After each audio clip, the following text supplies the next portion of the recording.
بسم اللہ الرحمن الرحیم۔ السلام علیکم ناظرین۔ آج نواز شریف صاحب کے لیے تو بہت بڑی خوشخبری ہے کہ جو ایون فیلڈ کیس تھا اس میں ان کو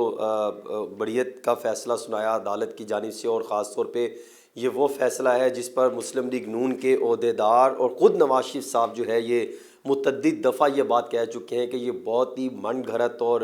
انتہائی بیہودہ کیس بنایا ہے۔ اور میں یہ سمجھتا ہوں کہ نواز شریف صاحب کو ایک بہت بڑا ریلیف ملا، لوگ یہ کہتے ہیں، لیکن میں اس کو ریلیف نہیں سمجھتا۔ میں سمجھتا ہوں کہ یہ ایون فیلڈ کیس میں نواز شریف صاحب کو جو ہے وہ ان کا حق ملا ہے، اور چاہے انہوں نے وہ لڑائی لڑ کر جیتی لیکن انہوں نے جیتی ضرور ہے۔ اور آج میں صرف یہ بتانا چاہ رہا ہوں کہ جو اسلام آباد ہائی کورٹ میں جب یہ سماعت شروع ہوئی تو نواز شریف کے جو وکیل تھے امجد پرویز، انہوں نے دلائل کا آغاز کرتے ہوئے یہ واضح کیا کہ مریم نواز کیپٹن ریٹائرڈ صفدر پر جو نواز شریف کے ساتھ آنت جرم کا الزام ہے، لیکن یہ دونوں شریک ملزمان بری ہو چکے ہیں اور فیصلہ بھی حتمی ہو چکا ہے۔ اور پھر جو ہے نیب نے آمدن سے زائد اثاثہ جات کا کیس بنایا، پھر نیب نے ذرائع آمدن اور اثاثوں کا جائزہ لینا تھا، پھر نیب قوانین کے سیکشن جو 9A5 کا ایک بھی تقاضا پورا نہیں کیا گیا۔ انہوں نے صرف یہ لکھا کہ میرا صرف اتنا سا کیس ہے کہ انہوں نے نیب کے جو قانونی تقاضے تھے وہ پورے نہیں کیے،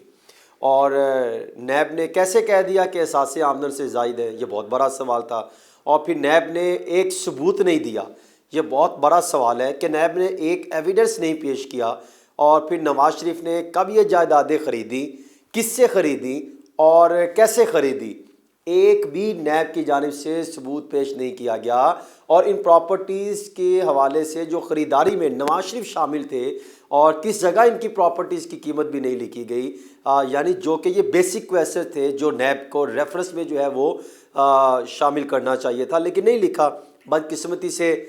بالکل عدالت کے یہ ریمارکس ہیں، اور یہ بات پہلے واضح ہو چکی ہے کہ نیب کو جو ہے وہ سیاسی انجینئرنگ کے طور پہ استعمال کیا گیا، اور آج ہم نے دیکھا کہ نیب نے باقاعدہ طور پہ اس کو سیکنڈ کیا، اور یہ ہوتا دیکھا بھی کہ نیب نے جب ریفرنس فائل کیا تھا، مجھے یاد ہے تو ہم نے ریفرنس کو پڑھا اور دیکھا، تو اس کے بعد کئی دفعہ یہ سوالات اٹھے کہ یہ جو ہے وداؤٹ ایویڈنس کیسے آپ ریفرنس فائل کر سکتے ہیں۔ اور پھر خیر عدالت میں جسٹس عامر فاروق نے کہا کہ لندن فلیٹ 1993 سے 1996 تک خریدے گئے، کیا Nawaz Sharif public office holder تھے؟ تو وکیل امجد پرویز جو تھے انہوں نے کہا Nawaz Sharif public office holder تو نہیں تھے۔ جب یہ پراپرٹیز خریدی گئی تو نیب نے ثابت کرنا تھا کہ یہ پبلک آفس ہولڈر تھے یا نہیں تھے۔ پھر خیر وکیل جو نواز شریف تھے امجد پرویز، انہوں نے کہا کہ نیب کے ایون فیلڈ ریفرنس اور احتساب عدالت کا جو ہے وہ اس پر کئی سوالات اٹھائے، بلکہ آپ یہ کہہ سکتے ہیں کہ انہوں نے تیا پانجا کر کے رکھ دیا۔ امجد پرویز نے کئی ایسے سوال اٹھائے کہ نیب کے جو ذمہ داران تھے وہ آج شرم سے سر جھکائے عدالت میں کھڑے تھے۔ اور پھر نیب کے آمدن سے زائد اثاثہ جات پر جو الزامات تھے وہ چاروں طرف سے امجد پرویز نے اٹیک کیا، اور پھر بتایا کہ کس طریقے سے جو ہے وہ معاملہ دیکھے گئے۔ لیکن یہ چیز بہت افسوسناک ہے، یہ پہلو کہ جس طریقے سے یہ معاملہ ہوا کہ نیب جو پہلے یہ دعوے کرتی تھی کہ فلاں شخص کرپٹ ہے، انہوں نے لوٹ مار کی، انہوں نے جو ایون فیلڈ ریفرنس دیا اس میں انہوں نے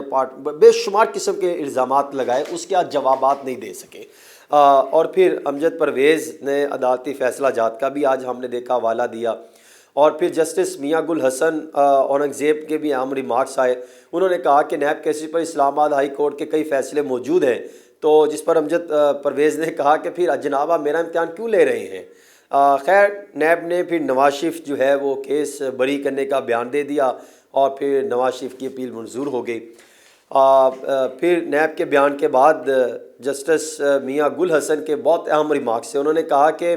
اب نیب کے بیان کے بعد ہم کیا کریں، اور کیا عدالت اب سزا دینے کے لیے نیب کا بازو مڑوڑے، اور نیب کی جانب سے نواز شریف کو بری کر دیا گیا۔ خیر پھر عدالت نے جو فیصلہ دیا سارا کچھ ہوا۔ اب معاملہ یہ ہے کہ جنہوں نے یہ ریفرنس دائر کیا تھا ان کے خلاف بھی کوئی کارروائی ہوگی، اور کیا کریڈیبلٹی رہ گئی نیشنل اکاؤنٹیبلٹی بیورو کی، کس بنیاد پر ریفرنس فائل کیا گیا تھا؟ کہیں پر کوئی ثبوت ہوتا، کوئی لیگل مٹیریل ساتھ اٹیچ کرتے تو نیب اس کو ہائی لائٹ کرتا، ایسا کچھ دیکھنے کو نہیں ملا پورے کیس میں۔ اور اسی طرح ہم نے دیکھا کہ نواز شریف صاحب کے کیسز میں تو ابھی ہم نے دیکھا کہ نیب جو ہے وہ خود سر جھکائے وہاں پر عدالت میں کھڑی تھی کہ ہم جو ثبوت بنتے رہے، یہی وہ کچھ افسران تھے، ابھی بھی وہی افسران ہیں بنانے والے، صرف اوپر والے چاند ایک آفیسر چینج ہوئے تو وہی کیس جو ہے وہ ختم ہوتے، وہی کیس بناتے۔